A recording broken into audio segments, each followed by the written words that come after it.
Beyond personal data, there is also sensitive personal data, which is defined as information concerning an individual, such as their racial or ethnic origin, political opinions, religious beliefs, or information on their health. Sensitive personal data like this requires stricter protection, and the loss or breaches of such data carries stricter punishments. The 1995 data protection regulations still apply today, with the GDPR simply updating it to be more relevant to today's industries.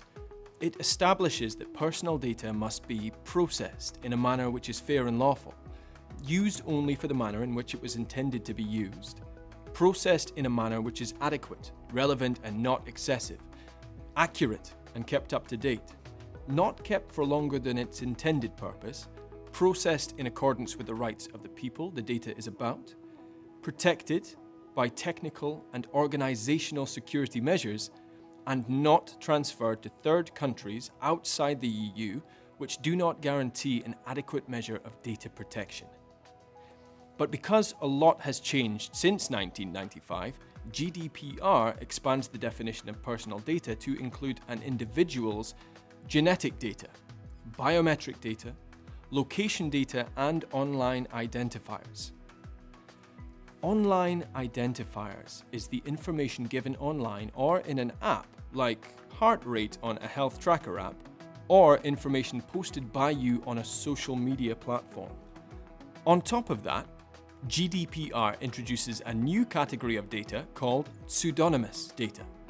Pseudonymization is the processing of personal data in such a way that the data can no longer be attributed to a specific data subject without the use of additional information. Essentially, the personally identifying data is stripped out and is held separately and securely from the processed data.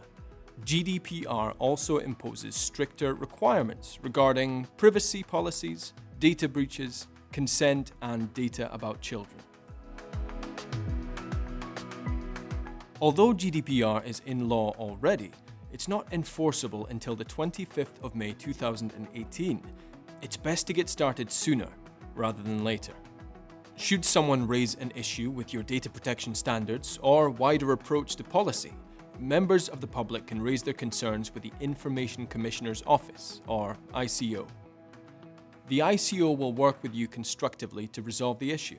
However, the ICO does have a range of options available to them for businesses that fail to come into compliance, refuse to engage in responsible practice, commit clear violations of privacy, or permit data breaches to happen.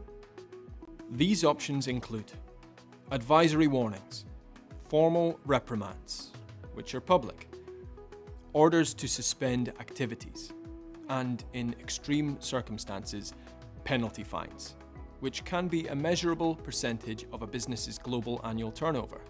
The ICO advised this can be around 4%. So, for example, a business with an annual turnover of £100,000 would be fined £4,000.